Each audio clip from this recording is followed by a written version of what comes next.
Condition समझ में आ गई कैसे लगाना है। अगर क्वेश्चन में दे रखा है roots are real and distinct तो डी ग्रेटर देन 0 लिखेंगे।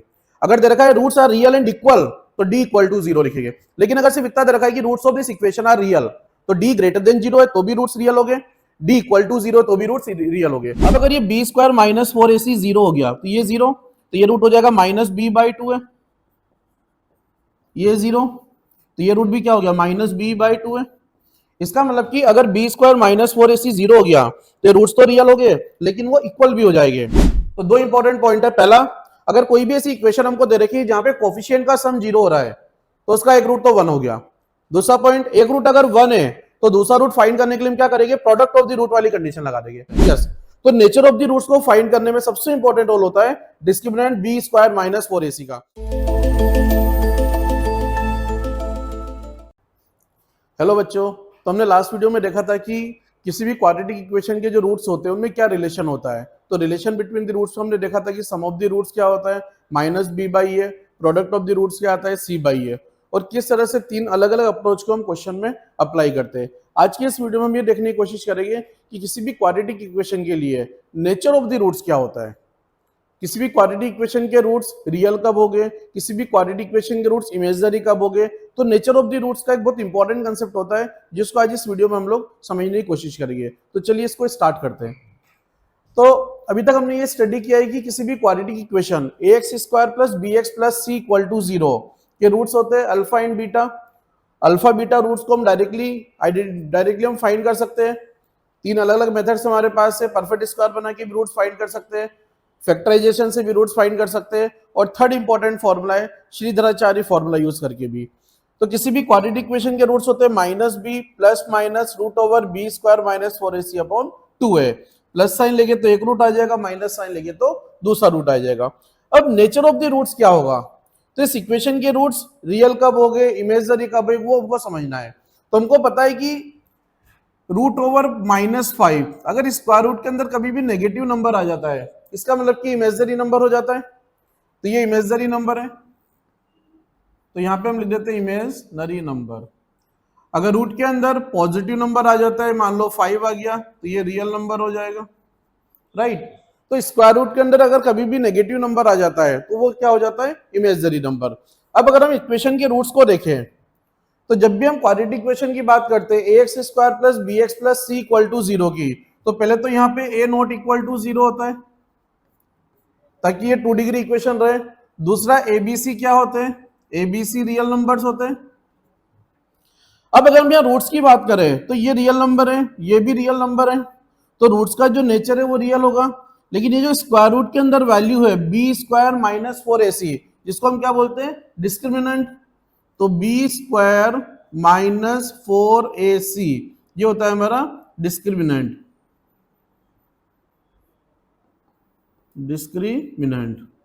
तो किसी भी क्वाड्रेटिक इक्वेशन का रूट्स का जो नेचर है वो डिपेंड करता है बी स्क्वायर माइनस 4ac पे। किस तरह से डिपेंड करेगा, देखो अगर ये बी स्क्वायर माइनस 4ac का वैल्यू पॉजिटिव हो गया तो हम तीन केस यहां पे बना सकते हैं। फर्स्ट, जब B square minus 4ac greater than 0 है। सेकेंड केस, जब ये 0 है। और थर्ड केस, जब B square minus 4ac less than 0 है, मतलब नेगेटिव है। तो यहाँ पे क्या होगा, देखो अगर B square minus 4ac positive है, मान लो इसकी वैल्यू 5 है, 6 है, 10 है, तो अगर B square minus 4ac positive है तो ये जो रूट वाली जो वैल्यू है ये पूरी रियल वैल्यू होगी। तो अगर ये पॉजिटिव है तो रियल नंबर आएगा, ए और बी तो ऑलरेडी रियल नंबर है। इसका मतलब कि इस क्वाड्रेटिक के दोनों रूट्स कैसे हो जाएंगे, रियल। एक जो रूट है प्लस साइन के साथ आएगा, दूसरा जो रूट है ये माइनस साइन के साथ आएगा। इसका मतलब कि दोनों रूट्स कैसे हो जाएंगे, डिस्टिंक्ट। तो अगर B square minus 4ac positive है तो रूट्स का जो नेचर है वो हो जाएगा रियल एंड डिस्टिंक्ट, राइट। अब अगर बी स्क्वायर माइनस 4ac 0 हो गया तो, अब अगर बी स्क्वायर माइनस 4ac 0 हो गया तो ये वाली टर्म 0 हो जाएगी। तो जो रूट है वो क्या आ जाएगा, माइनस बी प्लस 0/2 है। तो अगर ये 0 हो गया तो ये रूट प्लस और माइनस के बाद 0 हो गया, तो ये दोनों रूट क्या हो जाएगी, इक्वल हो जाएगी। इनको ऐसे भी लिख के देख सकते हैं, minus B plus root over B square minus 4ac upon 2 है, और दूसरा रूट है minus B plus root over B square minus 4ac upon 2a, इसको माइनस लिख देंगे तो ये दो रूट्स होते हैं। अब अगर ये B square minus 4ac zero हो गया तो ये जीरो, तो ये रूट हो जाएगा माइनस बी बाई 2a, ये जीरो, तो ये रूट भी क्या हो गया माइनस बी बाई 2a। इसका मतलब कि अगर B square minus 4ac zero हो गया तो ये रूट्स तो रियल हो गए लेकिन वो इक्वल भी हो जाएंगे। तो अगर B square minus 4ac zero के इक्वल है तो रूट्स का नेचर होगा रियल एंड इक्वल। अब अगर B square minus 4ac negative हो गया तो बी स्क्वायर माइनस 4ac की वैल्यू हो गई -3, -5, -6। तो हमको पता है कि अगर स्क्वायर रूट के अंदर वैल्यू नेगेटिव हो गई तो ये इमेजिनरी नंबर हो जाते हैं। तो अगर यहाँ पे B square minus 4ac negative हो गया तो ये रूट भी इमेजिनरी हो जाएगा, ये रूट भी इमेजिनरी हो जाएगा, तो रूट्स का नेचर क्या हो जाएगा इमेजिनरी। तो बच्चों देखो जो डिस्क्रिमिनेंट होता है बी स्क्वायर माइनस 4ac, तो डिस्क्रिमिनेंट का बहुत इंपॉर्टेंट रोल होता है क्वाड्रेटिक इक्वेशन में, और आपको समझ में आ गया होगा कि डिस्क्रिमिनेंट का रोल क्या होता है। यस, तो नेचर ऑफ द रूट्स को फाइंड करने में सबसे इंपॉर्टेंट रोल होता है discriminant B square minus 4ac का। तो क्वेश्चन एग्जाम में जब भी क्वेश्चन आता है कि नेचर ऑफ द रूट्स के ऊपर कि roots of this equation are real, roots of this equation are imaginary, तो कंडीशन किस पे लगाएगी हम डिस्क्रिमिनेंट पे। तो अगर हमको दे रखा है कि roots of this quadratic equation are real and distinct, तो हमको पता है कि रूट्स रियल एंड डिस्टिंक्ट कब हो गए when d greater than 0, roots real and equal कब हो गए व्हेन d इक्वल्स टू 0, और रूट्स इमेजिनरी कब हो गए व्हेन d लेस देन 0। तो ये कंसेप्ट हमको याद रहेगा। तो जब भी हम नेचर ऑफ द रूट्स की बात करेंगे तो हमेशा डिस्क्रिमिनेंट को याद करना है और इस पे कंडीशन लगाना है, ठीक है। अब नेचर ऑफ द रूट्स पे क्वेश्चन किस तरह के आते हैं और किस तरह की गलती बच्चे लोग करते हैं, अब उसको हम लोग समझने की कोशिश करेंगे। तो एक क्वेश्चन सॉल्व करते हैं नेचर ऑफ द रूट्स के ऊपर। अब इस क्वेश्चन में क्या दे रखा है, if the roots of this equation, और इक्वेशन दे रखी है x square plus a x plus 4 equal to 0 are real. तो roots of this equation are real, then find possible values of a. तो अगर इस इक्वेशन के रूट्स रियल है तो हमको बताना है कि ए की वैल्यूज क्या होगी, ए की किन वैल्यूज के लिए इस इक्वेशन के रूट्स रियल आएंगे। तो अब देखो, तो दो स्टेप्स है यहाँ पे। पहले तो कंडीशन को सही से अप्लाई करना है, तो वहां पे गलती हो जाती है, और दूसरा अगर हमने रियल रूट्स की कंडीशन को सही से अप्लाई कर दिया तो उसके बाद कैलकुलेशन को सही से करना है। तो पहले तो ये बताओ कि किसी भी क्वाड्रेटिक इक्वेशन के रूट्स रियल कब होंगे, क्या कंडीशन लगाएगी उसके लिए।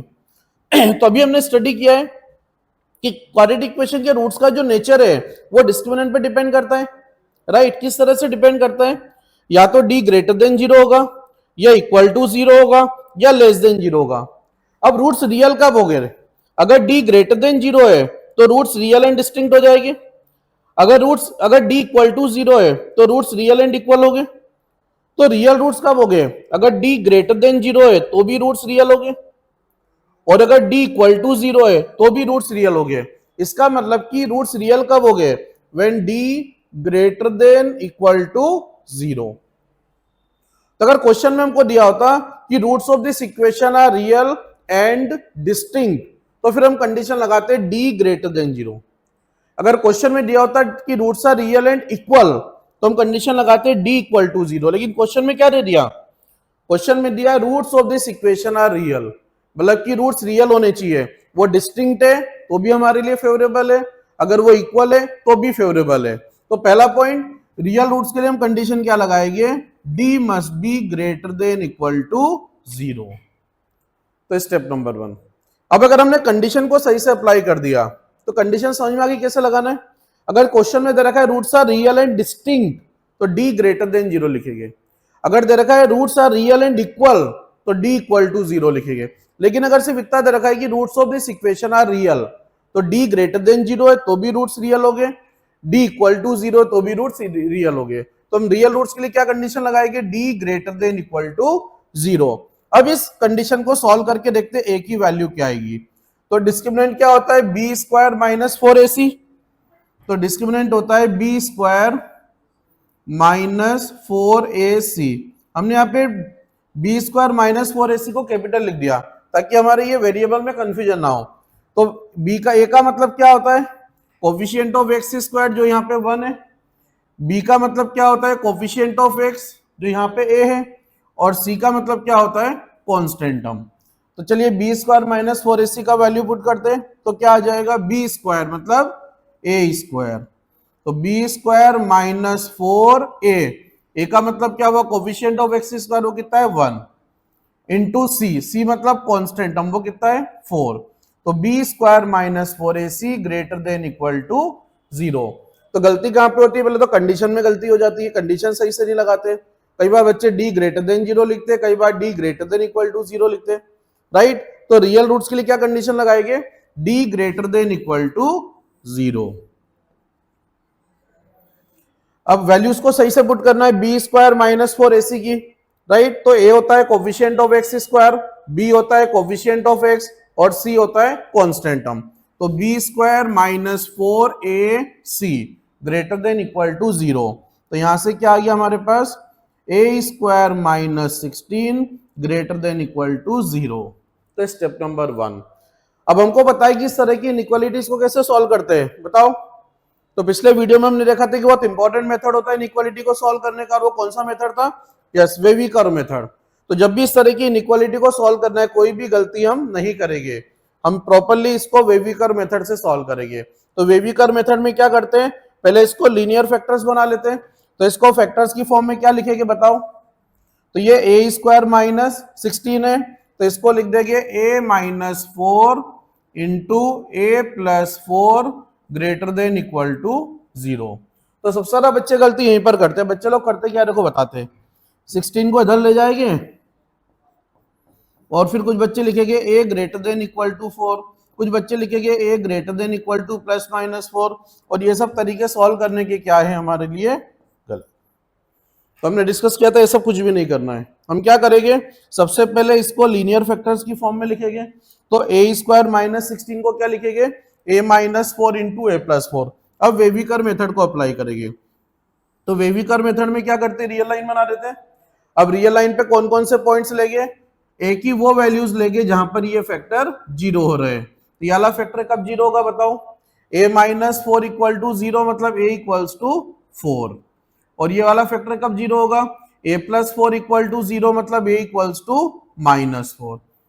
तो जहां पर भी ये फैक्टर 0 हो रहे हैं उन पॉइंट्स को हमने मार्क कर दिया। अब वेव किधर से बनाना स्टार्ट करते हैं, राइट हैंड साइड से। और राइट हैंड साइड पर जो वेव होती है वो क्या होती है, पॉजिटिव। तो पॉजिटिव नेगेटिव पॉजिटिव, और हर पॉइंट पे डायरेक्शन को चेंज करते जाते हैं। अब हमको यहाँ पर expression greater than equal to 0 चाहिए, तो पहले हम ग्रेटर देन 0 के लिए आंसर लिखते हैं। तो ए की किन वैल्यूज के लिए एक्सप्रेशन ग्रेटर देन 0 आएगी, जहां पर wave above the real line है। तो wave above the real line कहां पर है, इस इंटरवल में और इस इंटरवल में। तो ए की वैल्यू आ जाएगी माइनस इन्फिनिटी टू -4, और ये वाला इंटरवल क्या हो जाएगा, यूनियन 4 टू इन्फिनिटी। अब जब भी हमने इंटरवल को रिप्रेजेंट करने का तरीका बताया था, जब भी हम इंटरवल को रिप्रेजेंट करते हैं तो या तो हम ओपन ब्रैकेट लगा देते हैं या फिर क्लोज ब्रैकेट लगाते हैं। ओपन ब्रैकेट कब लगाते हैं बताओ, ओपन ब्रैकेट कब लगाते हैं, जब भी हमको एंड पॉइंट को इंक्लूड नहीं करना है तो ओपन ब्रैकेट लगा देते हैं। लेकिन अगर हमको एंड पॉइंट को हमारे आंसर में इंक्लूड करना है तो क्लोज ब्रैकेट लगा देंगे। तो यहाँ पे हमने पहले देखा कि एक्सप्रेशन की वैल्यू ग्रेटर देन 0 होनी चाहिए। तो एक्सप्रेशन की वैल्यू ग्रेटर देन 0 कब होती है, जिस इंटरवल में वेव रियल लाइन के ऊपर है। तो लेफ्ट हैंड साइड से हम देखना स्टार्ट करते हैं। यहाँ पर wave above the real line है माइनस इन्फिनिटी टू -4 में और 4 टू इन्फिनिटी में, तो दोनों इंटरवल आ गए। अब क्या इक्वल टू 0 वाले पॉइंट्स को लेना है, यस, जहां पर इक्वल टू 0 आ रहा है इन पॉइंट्स को भी लेना है। तो ये एक्सप्रेशन 0 के इक्वल कब कब होगी बताओ, जहां पर ये फैक्टर 0 हो रहे हैं 4 और -4 पे। तो इक्वल टू 0 वाले पॉइंट्स को लेना है, मतलब a equal to 4 a equal to -4 हमारे आंसर में आएगा। तो 4 और -4 पे कौन सा ब्रैकेट आ जाएगा, क्लोज। और इन्फिनिटी और माइनस इन्फिनिटी में हमेशा कौन सा ब्रैकेट आता है, ओपन। तो ये आंसर आ गया। तो इस तरह के छोटे छोटे क्वेश्चन देखो एग्जाम में आते हैं नेचर ऑफ द रूट्स के ऊपर। तो दो इंपॉर्टेंट स्टेप है, एक तो कंसेप्ट को सही से अप्लाई करना। अगर हमको यहाँ पे दिया होता है कि roots of this equation are real and distinct, तो फिर हम कंडीशन लगाते हैं डी ग्रेटर देन 0। अभी दे रखा है कि रूट्स रियल होने चाहिए, तो रूट्स रियल कब होते हैं, when d greater than equal to 0। एक बार हमने कंडीशन को सही से लगा दिया तो कैलकुलेशन सही से करना है। और ये वेवी कर्व मेथड बहुत इंपॉर्टेंट कंसेप्ट हमने बताया था। कि हर काफी सारे क्वेश्चन में, हजारों क्वेश्चन में काम आएगा। तो देखो वापस से काम आ गया। तो फाइनली हमारा आंसर क्या आया, अगर ए की वैल्यू -∞ टू -4 और 4 टू इंफिनिटी है तो इन ए की वैल्यूज के लिए ये जो डिस्क्रिमिनेंट है ग्रेटर देन इक्वल टू 0 होगा, और अगर discriminant greater than equal to 0 है तो इस इक्वेशन के रूट्स हमेशा रियल मिलेंगे। ठीक है, तो इस टाइप के क्वेश्चन सॉल्व हो जाएंगे। गुड। अब एक और क्वेश्चन को प्रैक्टिस करते जरा।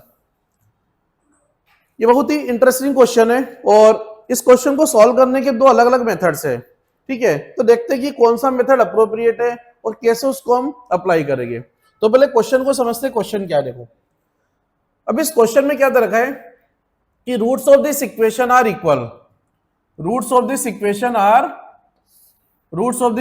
Are equal, then find a relation in ABC. तो हमको दे रखा है कि जो इक्वेशन है इस इक्वेशन के रूट्स इक्वल है।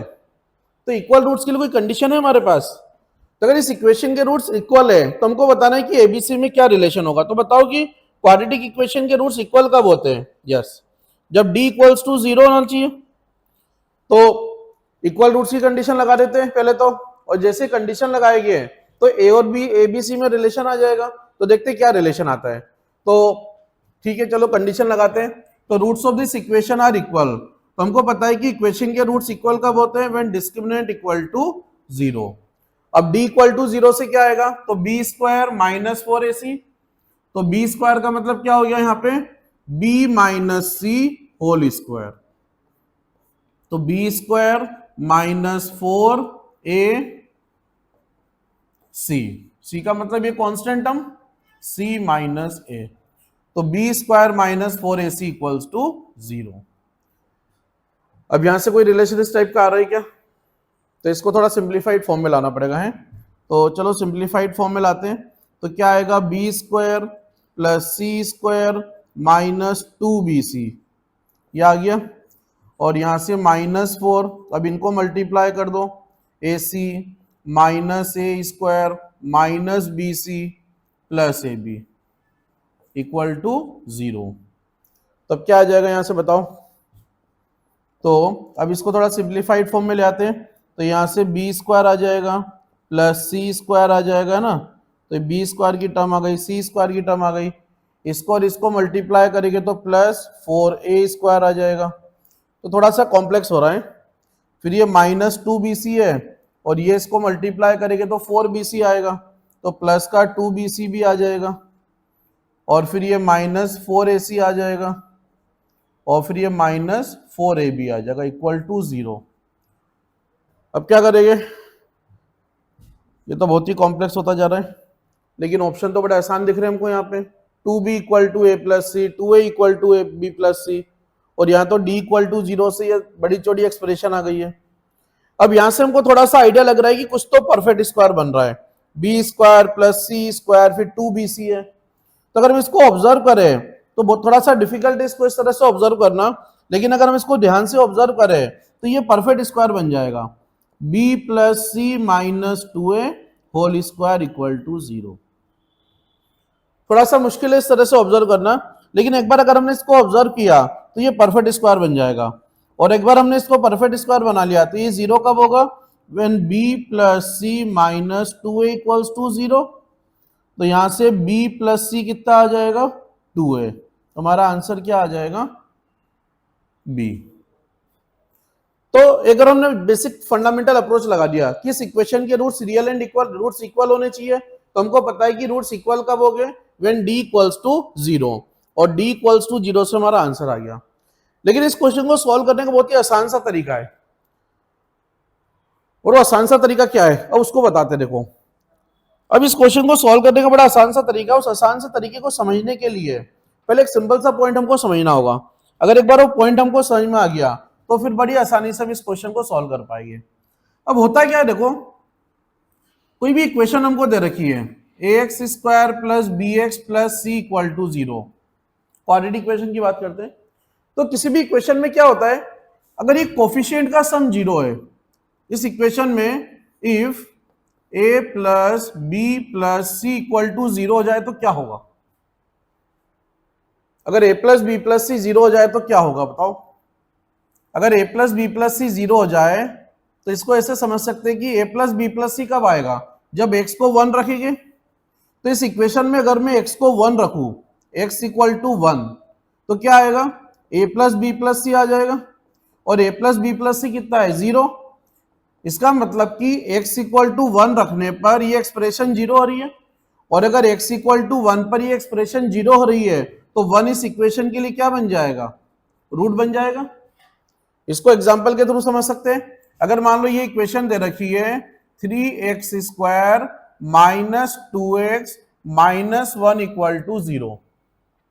अब इस इक्वेशन में देखो कोफिशिएंट का सम 0 हो रहा है क्या, तो कोफिशिएंट ऑफ x स्क्वायर है 3 प्लस कोफिशिएंट ऑफ x कितना है, -2 प्लस कोफिशिएंट कांस्टेंट टर्म कितना है, -1।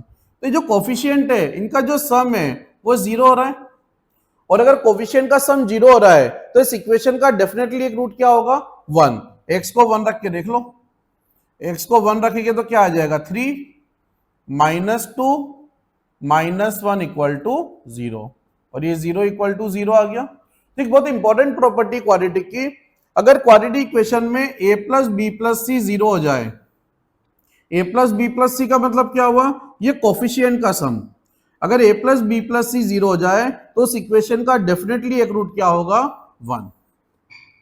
अब अगर एक रूट 1 है तो ये तो हमने यहां से ऑब्जर्व कर लिया कि अगर इक्वेशन में a plus b plus c 0 है, अगर कोफिशिएंट का सम 0 आ रहा है तो उस इक्वेशन का एक रूट तो 1 हो जाएगा। अब अगर एक रूट 1 है तो दूसरा रूट कैसे फाइंड करेंगे, तो एक रूट तो 1 आ गया। तो अगर a plus b plus c 0 है तो एक रूट 1 आ गया। और दूसरा रूट फाइंड करना बड़ा आसान है। हमको पता है कि अल्फा बीटा अगर इक्वेशन के रूट से तो अल्फा इंटू बीटा क्या होता है, c by a. Sum of the roots क्या होता है, सम ऑफ द रूट्स होता है minus B by a, sign scheme लगा लो, प्लस माइनस प्लस। तो सम ऑफ द रूट्स होता है माइनस बी बाई ए और प्रोडक्ट ऑफ द रूट क्या होता है, सी बाई ए। तो इसको हम यूज करेंगे। तो कभी भी क्वाड्रेटिक का एक रूट हमको पता है और दूसरा रूट फाइंड करना है तो अल्फा इंटू बीटा की कंडीशन लगा दो, सी बाई ए।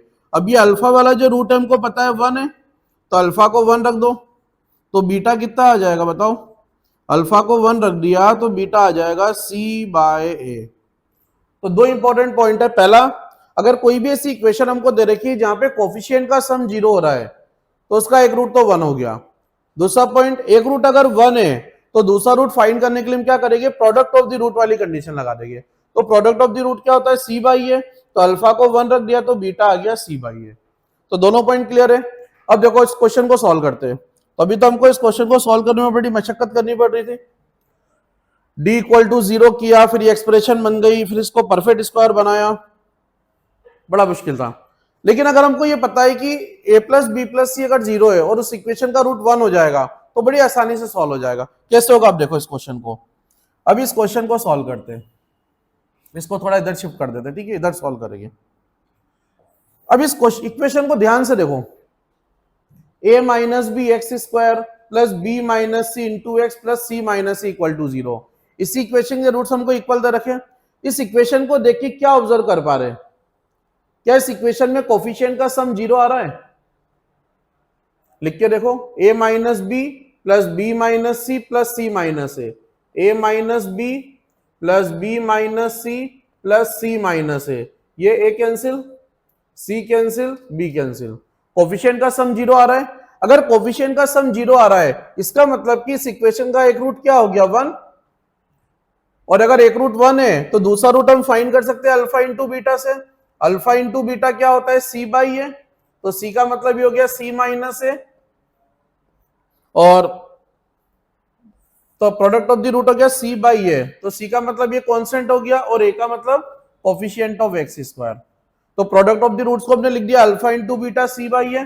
अब एक रूट 1 है, अल्फा को 1 रख दो, तो अल्फा को 1 रख देंगे तो दूसरा रूट बीटा क्या आ जाएगा, सी minus a upon a minus B. तो हमने एक छोटा सा पॉइंट यहाँ पे ऑब्जर्व किया कि इस इक्वेशन में कोफिशिएंट का सम 0 आ रहा है। तो कोफिशिएंट का सम 0 आ रहा है मतलब इसका एक रूट 1 हो गया। एक रूट तो 1 हो गया तो अल्फा इंटू बीटा से हमने दूसरा रूट फाइंड कर लिया, c minus c upon a minus b. अब क्वेश्चन में क्या दे रखा है कि roots of this equation are equal. तो इस इक्वेशन के रूट्स इक्वल है, इक्वल कर दो तो क्या आ गया, c minus a upon a minus b equals to 1।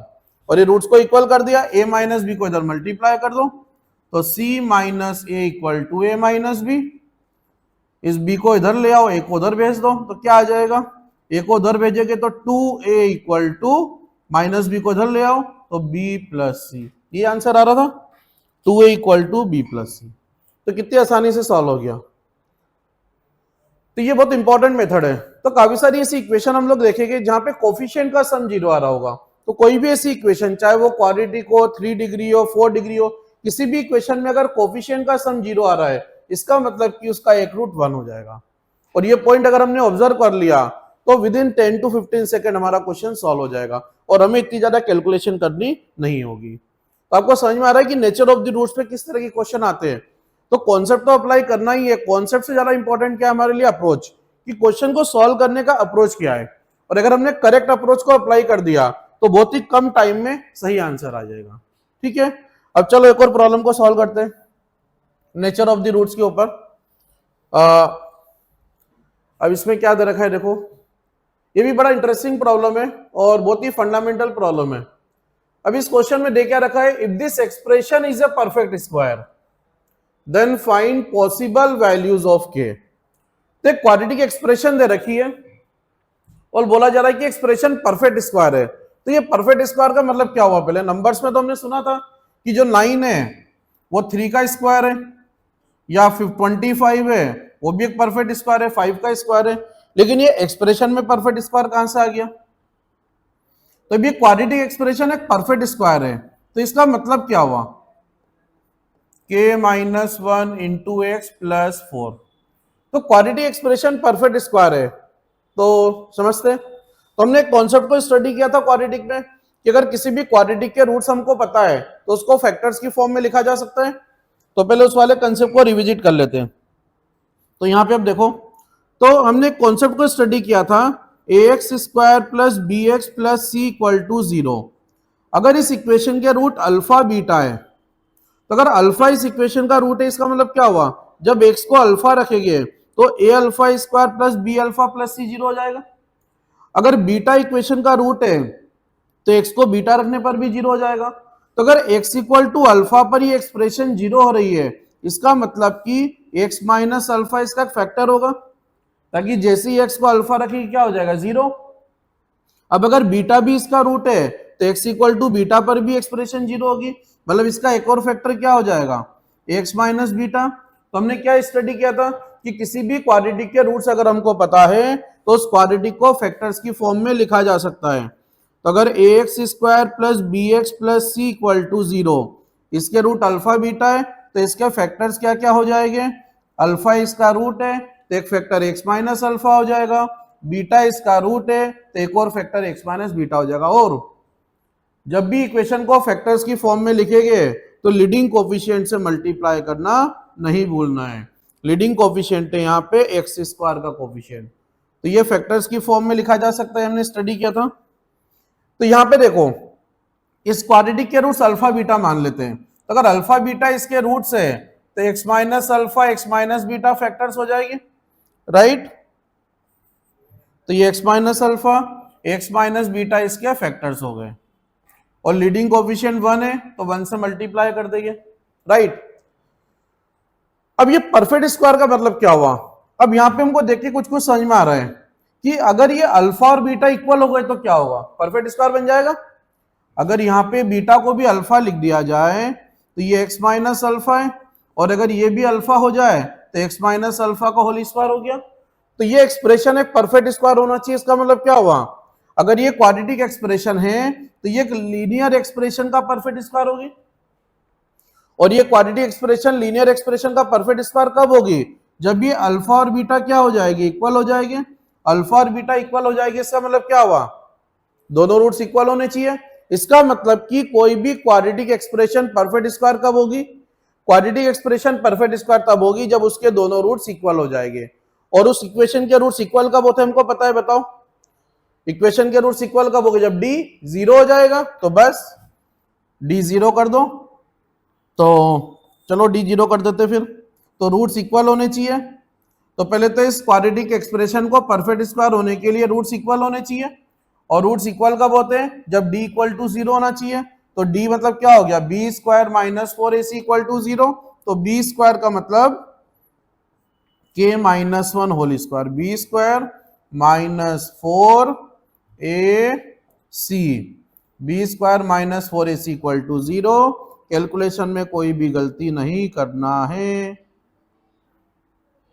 इसको थोड़ा ऊपर भेज देते हैं। अब क्या आ गया, k minus 1 whole square minus 16 equal to 0। इसके फैक्टर्स बना लेंगे तो के माइनस 1 माइनस 4, के माइनस 1 प्लस 4 इक्वल टू 0। अब इस फैक्टर को 0 से इक्वेट करेंगे तो एक रूट आ जाएगा के इक्वल टू 5। इसको 0 से इक्वेट करेंगे तो एक रूट आ जाएगा के इक्वल टू माइनस 3। तो के की वैल्यू क्या क्या आ गई, माइनस 3 एंड 5। तो अगर के 5 के इक्वल है, के माइनस 3 के इक्वल है, तो डी 0 हो जाएगा। डी 0 हो गया तो रूट्स इक्वल हो जाएंगे। रूट्स इक्वल हो गए तो ये एक्सप्रेशन क्या बन जाएगी, परफेक्ट स्क्वायर। आया समझ में? तो कोई भी क्वाड्रेटिक एक्सप्रेशन परफेक्ट स्क्वायर कब होगी, जब उसके रूट्स इक्वल हो गए। रूट्स इक्वल कब हो गए, जब डी 0 होगा। और जैसे हमने डी इक्वल टू 0 की कंडीशन लगाई तो के रूट्स आ गए माइनस 3 एंड 5। तो इन टू वैल्यूज के लिए ये एक्सप्रेशन क्या बन जाएगी, परफेक्ट स्क्वायर। आया समझ में? तो समझ में आ रहा है नेचर ऑफ द रूट्स पे किस तरह की प्रॉब्लम आती है। तो इतना नहीं है कि बस डी ग्रेटर देन 0 कर दिया, डी इक्वल टू 0 कर दिया। कॉन्सेप्ट को अप्लाई कैसे करना है वो इंपॉर्टेंट है। क्वाड्रेटिक एक्सप्रेशन परफेक्ट स्क्वायर कब बनेगी उसको समझना इंपॉर्टेंट है, राइट। ऐसे ही इनइक्वालिटीज को सॉल्व करना, कैलकुलेशन कर सही से करना, ये सारे इंपॉर्टेंट पॉइंट है। तो नेचर ऑफ द रूट समझ में आया, तो इसको एक बार रिविजिट कर लेते हैं। तो नेचर ऑफ द रूट्स हमको ये पता होना चाहिए कि किसी भी क्वाड्रेटिक इक्वेशन के रूट्स कितने होते हैं, दो ही रूट्स होते हैं। अब दोनों रूट्स क्या हो सकते हैं, दोनों रूट्स रियल एंड डिस्टिंक्ट हो सकते हैं, रियल एंड इक्वल हो सकते हैं, या इमेजनरी हो सकते हैं। और कंडीशन किस पे लगाएगी, वो किस पे डिपेंड करता है, डिस्क्रिमिनेंट पे। अगर डी ग्रेटर देन 0 है तो रूट्स रियल एंड डिस्टिंक्ट हो गए, डी इक्वल टू 0 है तो रूट्स रियल एंड इक्वल हो गए, और अगर डी लेस देन 0 है तो रूट्स इमेजनरी हो गए। इमेजनरी रूट्स क्या होते हैं, आयोटा की फॉर्म में आते हैं, जो कि हम कॉम्प्लेक्स नंबर में स्टडी करेंगे। एक रूट अगर p प्लस आयोटा क्यू है तो दूसरा root p minus iota q हो जाएगा। ये हमेशा पेयर्स में आते हैं। तो इमेजनरी रूट्स को समझने के लिए हम कॉम्प्लेक्स नंबर को स्टडी करेंगे फिर। लेकिन अभी हमारे को क्या करना है, सिर्फ नेचर ऑफ द रूट्स हमको पता होना चाहिए, ठीक है। तो नेचर ऑफ द रूट्स आपको समझ में आ गया। तो इसके ऊपर जो भी आपके बुक में क्वेश्चन उनको सॉल्व करिए। ये जो क्वेश्चन अपन ने डिस्कस किए इनको वापस से अपने आप से सॉल्व करिए, और नहीं सॉल्व रहे तो फिर से वापस से वीडियो को देख के आइडिया लीजिए। अब नेक्स्ट वीडियो में हम लोग एक और बहुत इंपॉर्टेंट कंसेप्ट स्टडी करेंगे क्वाड्रेटिक का। और वहां पर एक इक्वेशन ऐसी ली है, वो जो क्वाड्रेटिक इक्वेशन है उसमें पता नहीं 3 रूट्स आ जाते हैं। अभी तक तो हम यही स्टडी कर रहे हैं कि क्वाड्रेटिक 2 डिग्री इक्वेशन है, कोई 2 रूट्स आते हैं, लेकिन उस इक्वेशन में 3 रूट्स आ जाते हैं।